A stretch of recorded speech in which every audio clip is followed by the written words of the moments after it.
7 अक्टूबर का कोहराम जहन में आज भी ताजा है, जब हमास के ताबड़तोड़ हमलों से इजराइल की धरती कांप उठी थी। अब जो जानकारी सामने आई है उससे आशंका जताई जा रही है कि ईरान की मदद से हमास एक और बड़े हमले की साजिश रच रहा है। ईरान स्पेशल फोर्स के कमांडर इस्माइल कानी ने हमास के मिलिट्री विंग के चीफ को एक पत्र लिखा है, जिसके बाद इस षड्यंत्र का पर्दाफाश हुआ। खतरे को देखते हुए आईडीएफ ने चौकसी बढ़ा दी है।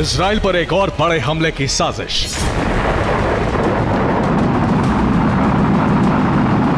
एक बार और कांप उठेगी यहूदी देश की धरती।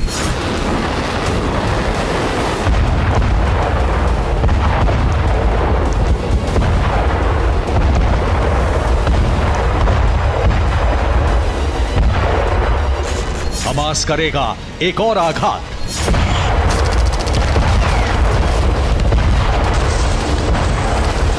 ईरान की स्पेशल फोर्स कर रही है मदद।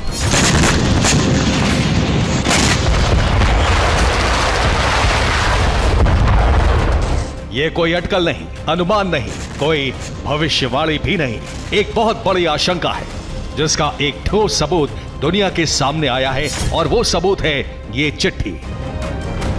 इस खत में उस पूरी साजिश का खुलासा है जो बताता है कि इजराइल पर 7 अक्टूबर जैसे एक और बड़े आतंकी हमले की साजिश रची जा रही है। इस साजिश के दो किरदार हैं। किरदार नंबर 1, इस्माइल कानी, ईरान की स्पेशल फोर्स अल कुद्स का चीफ। किरदार नंबर 2, मोहम्मद दाइफ, हमास के मिलिट्री विंग अल कसाम का सरदार। इस खत को इस्माइल कानी ने मोहम्मद दाइफ को लिखा है, जिसमें एक बड़े आतंकी हमले की तैयारी को लेकर चर्चा की गई है।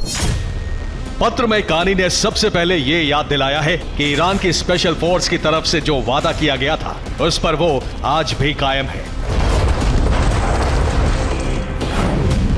हम भाईचारे के वादे पर कायम हैं, जो हमें एकजुट करता है, और हम आपको आश्वासन देते हैं कि इस ऐतिहासिक लड़ाई में जो कुछ भी करना होगा हम करेंगे। वो कौन सा वादा है जो अल कुद्स का चीफ अल कसाम के मुखिया को याद दिला रहा है? एक बार और याद कर लीजिए, हमास की मिलिट्री विंग अल कसाम ने ही 7 अक्टूबर के हमले को अंजाम दिया था, जिसमें ईरानी स्पेशल फोर्स ने पूरी मदद की थी।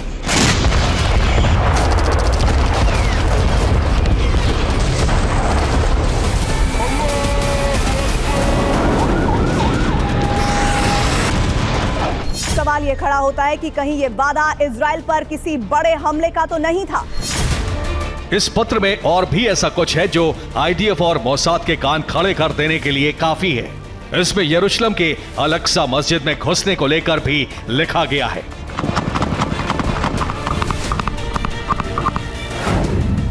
गाजा में हम दुश्मन को करारा जवाब दे रहे हैं, जिससे यह साबित होता है कि हम पलटवार करने में सक्षम हैं। इससे भविष्य में एक बड़ी जीत की उम्मीद जगी है। हमें पूरा विश्वास है कि मुजाहिदीन अल अक्सा मस्जिद में प्रवेश करके उसे शुद्ध करेंगे। इस्माइल कानी किस पलटवार की बात कर रहा है? अल कसाम को किस जीत की उम्मीद जगा रहा है? और कौन सा षड्यंत्र है जो अल अक्सा मस्जिद में प्रवेश करने के बाद खत्म होगा? इन सब का एक ही मतलब निकाला जा रहा है कि शायद हमास एक और बड़े हमले की तैयारी कर रहा है। गाजा पट्टी में आईडीएफ की धुआंधार बमबारी जारी है। सबसे बड़े अस्पताल अल शिफा पर कब्जा हो चुका है। दूसरे अस्पताल भी इजराइल के कब्जे में है। अभी तक हमास ने कोई बड़ा पलटवार नहीं किया है, कोई चुनौती पेश नहीं कर पाया है। कहीं ये सब किसी साजिश का हिस्सा तो नहीं?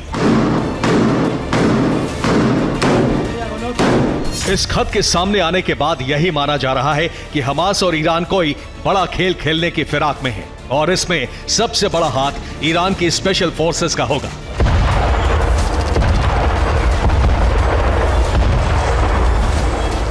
सात अक्टूबर को गाजा पट्टी से सटे इजरायली इलाके को निशाना बनाया गया।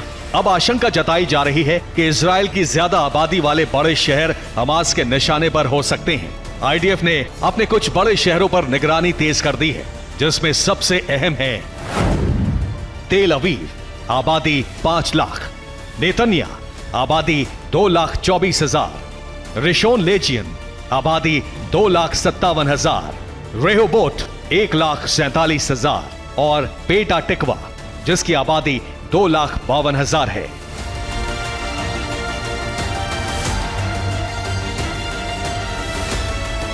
हमास के चक्रव्यूह को भेद कर आईडीएफ 15 नवंबर को ही गाजा के सबसे बड़े अस्पताल में घुस चुकी है।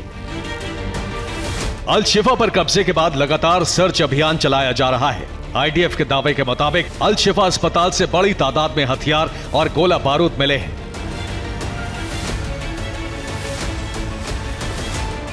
अस्पताल के एक सुरंग से यह वैन मिली है। इजरायली सेना के मुताबिक इसका इस्तेमाल 7 अक्टूबर के हमले में किया गया था।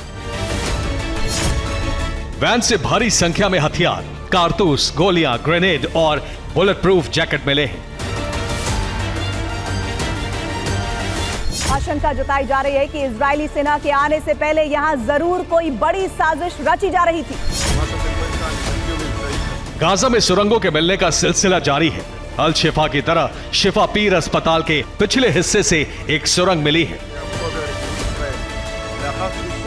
आईडीएफ के मुताबिक ये वैन और हथियार हमास के खिलाफ सबूत हैं, जिनका इस्तेमाल 7 अक्टूबर के हमले के दौरान किया गया था। सबूतों के साथ आईडीएफ साजिश के उलझे तारों को सुलझाने में जुटी है। 7 अक्टूबर का हमला मोसाद की सबसे बड़ी नाकामी थी। अब इजराइल कोई कसर नहीं छोड़ना चाहता। Bureau report, TV9 Bharatvarsh.